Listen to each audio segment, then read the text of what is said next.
Hello, fellow woodworking enthusiasts. My name is Hugh Miller, and today we're going to make a big, beautiful, premium walnut cutting board for one of our customers. But before we go out to the shop to pick out our walnut, I want to show you some of the other projects we're going to do in the future. We're going to make this beautiful Southern Cross cutting board. We're going to do that out of Purpleheart, walnut, and cherry woods. This is our Patriot Tribute Board. We'll make this out of Purpleheart wood with the inscription, "In memory, in gratitude." We're going to make this 15-inch charcuterie board out of walnut, maple, and padauk woods, and it's going to have a gear insert in the center dish holder. This is our massive 22-inch charcuterie board, and it has an engraved compass center in the dish holder. This is made out of walnut, cherry, maple, and padauk woods. This is our 29-inch commander's tray. This is a two-sided tray. One side for charcuterie, the other side is a cutting board. We're going to make this out of walnut, cherry, and padauk woods. It also has a compass inlay in one of the bowl holders. I'm also going to show you how we make our carved surface charcuterie planks. These planks have a carved surface in them, which helps keep the food from running off of the plank while it's being served. This plank is 19 inches long by 8 inches wide and 3/4 of an inch thick, and we make it out of either cherry, walnut, or maple. It also has an inscription in the bottom for your family name or any other name you want to put in there. The smaller charcuterie plank is 6 inches wide by 19 inches long and 1/2 inch thick, and it's also made out of either walnut, cherry, or maple.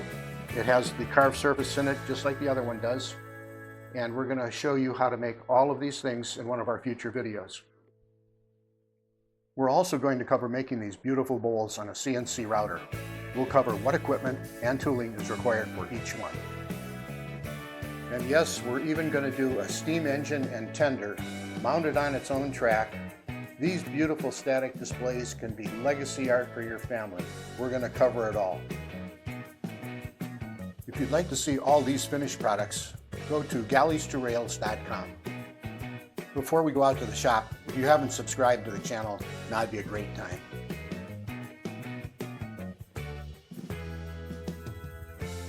We've selected these beautiful pieces of walnut for our customer's cutting board, and we've determined that we're going to need 6 pieces 20 inches long by the width of this board in order to get a final size board of 1 3/4 by 12 by 18. So we're going to cut this now.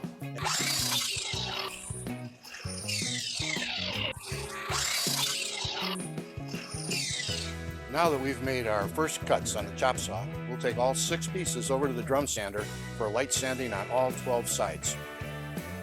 Drum sanding is important to the gluing process. We'll run all 12 sides through at the same setting. Then we know each board's face is clean, parallel, and flat. Flat is a major consideration in gluing. It may take many passes to accomplish this.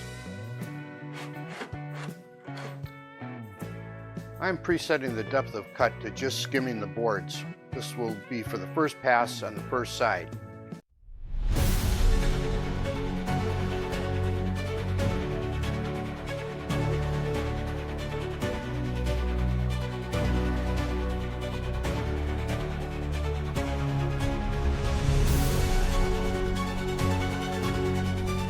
Now that we're done with that mind-numbing task, we're ready to start the cutting process.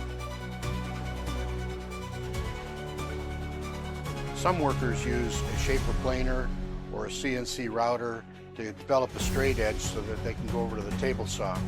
I find a simple, easy way, especially on these short boards, is to just get a flat surface and come over and see which edge rocks and which edge doesn't. A lot of times neither one of them do. Then I've done that to all 6 of these boards, and then I mark them with a yellow crayon so that I know which side I want to go up against the fence on the table saw. Now we're ready to cut a perfect straight edge on these 6 boards. Taking the side with the yellow mark on it, we set up our fence so that we're just skimming the edge of the material, and we're going to make 6 cuts this way. Get all 6 of these boards straight.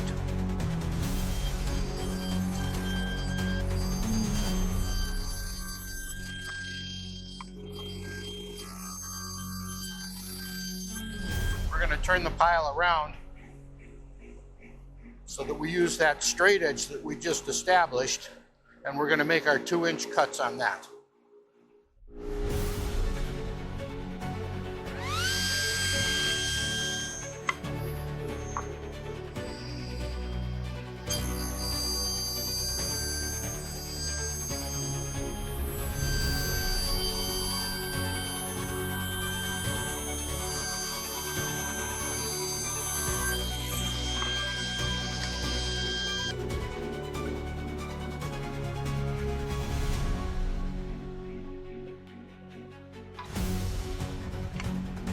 Perfect.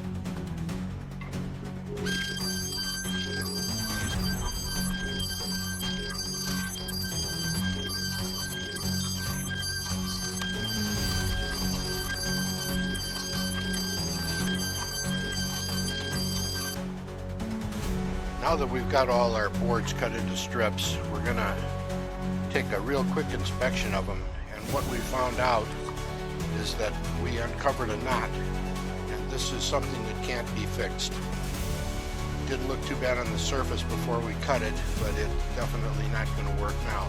So that's why we always cut extra pieces, so that when we run into something like this, we're not short on the job. What we're doing now is inspecting both edges of the board.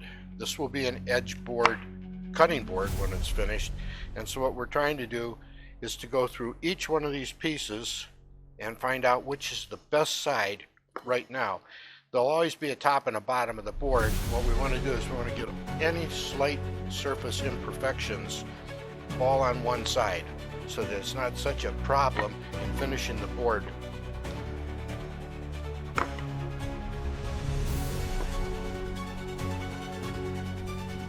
Most of these is just, it's a toss-up between which side is better and which isn't. It's kind of like those eye exams where they all the numbers look the same. Every once in a while, though, you will find something on there that probably ought to be on the bottom of the board, not on the top.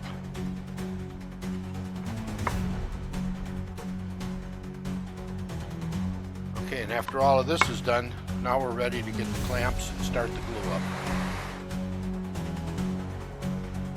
I like to use tape on the clamps. It makes cleanup a lot easier. I also use a bumper board on the edge and rails on the back to bump it against. That keeps it square. Otherwise, you could be gluing up a parallelogram, and that just wastes a lot of lumber when you have to trim it down to size.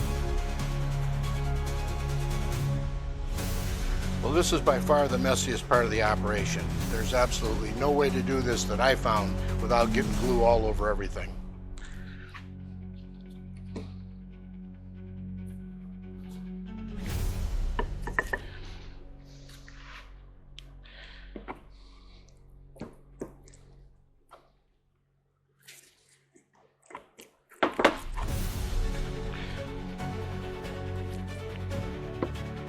I glue both sides of the board.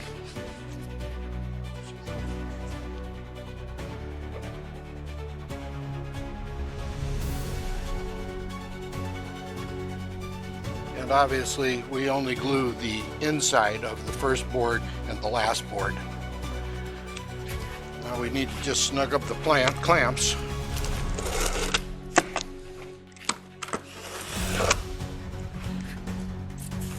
Try to get them equal spaced as much as possible. It's not rocket science.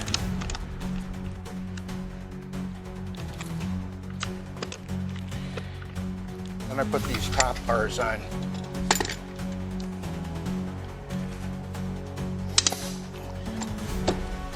This keeps things nice and flat.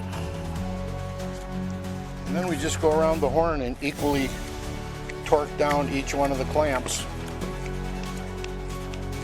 And I also like to put a pipe clamp on each end just to give it that extra snug. We're going to give this about 2 hours to set up, and then we'll remove the clamps, first on the top and then on the bottom, and clean up as much of that glue mess as we can. And then we'll reclamp it and let it sit for 48 hours. Okay, we've waited our 48 hours and we're ready to strip off the clamps. We took them off after the first 3 hours and scraped as much of the glue off as we could and cleaned up the rest of the table. So now we're going to pull off these clamps. Take a look-see.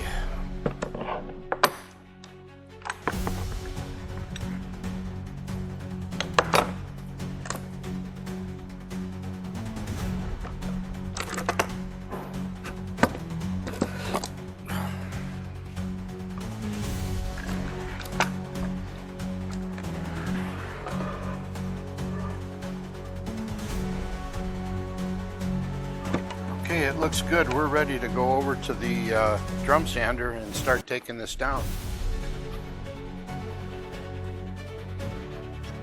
It's pretty much just like the first time. We're going to set this up to take a minimal cut.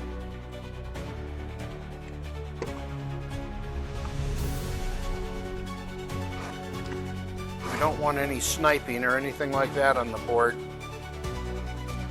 So we just go the bare minimum to get started with.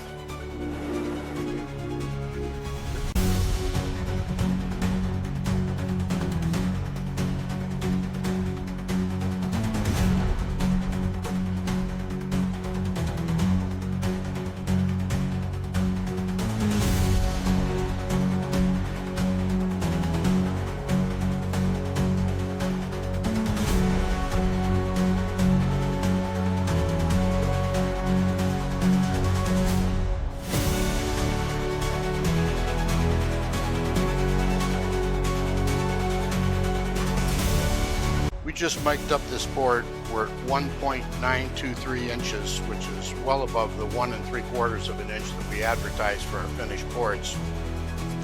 This is a prime example of what a good gluing job will do for you. This board is completely flat. We took hardly anything off of it on either side, and now we've got a great looking board that we're going to proceed into the finishing stages with. I'm just going to tell you that we used the 60 grit on our drum sander, and now we're going to go up to 120 grit on this air sander, and that's just because the board is in such great shape. We don't really need to take anything more out of it. We're just going to get down into the finishing now before we trim the board to size.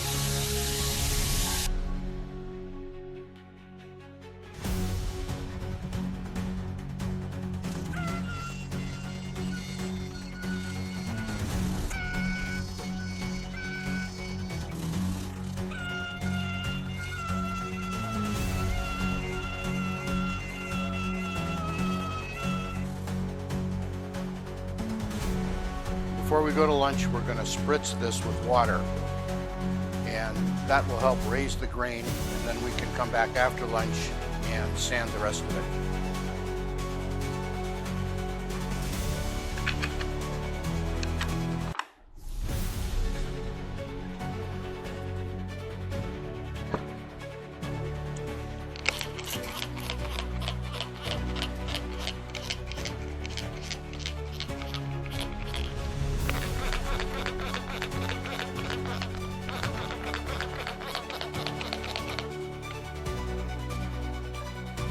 I like to put these little stands underneath it.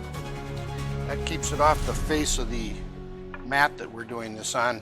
Lets the air get in there and dry it up.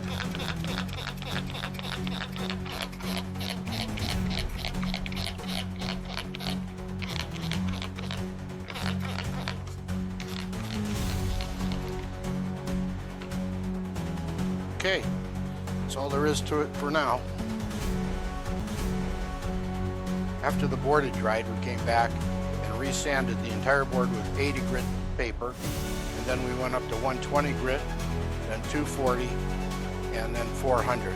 I'm not going to bore you with an hour and a half of sanding, but we're ready to go now and cut this to size.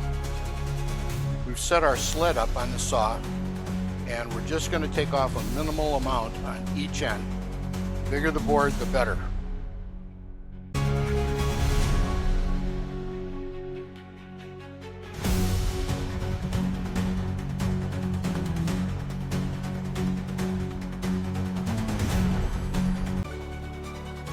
Tough decision as to which was the better side to leave for the top, but I've made that decision, and now I'm going to cut the 30-degree bevel onto each one of the 4 sides.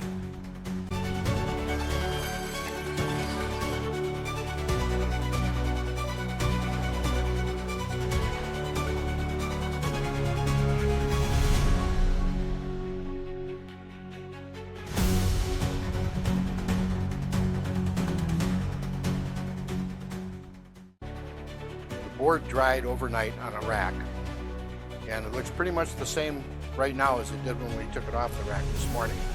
We've done a couple of coats of wax and buffed that in, and we put the feet on the bottom of it, and it sits perfectly flat on the table. And what we've got to do now is put a couple more coats of wax on it and buff that out, and then we're pretty much done with this.